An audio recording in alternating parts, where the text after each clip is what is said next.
સ્વાગત કરું.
સાઈ મિત્ર મંડળ તરફથી સાઈ પાલકી લઈને આવેલા વાંકલના સર્વ ભક્તોને આપણે દિલના હૃદયના શ્રદ્ધા સુમનથી સૌનું શાબ્દિક સ્વાગત છે, સ્વાગત છે, સ્વાગત છે.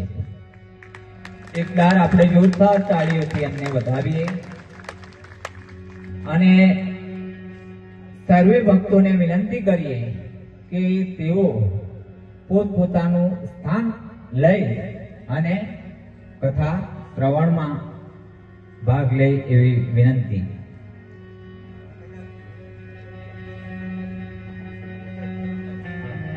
બધા જ વાંકલથી આવેલા સાંઈ ભક્તોને પહેલા વિનંતી કે તેઓ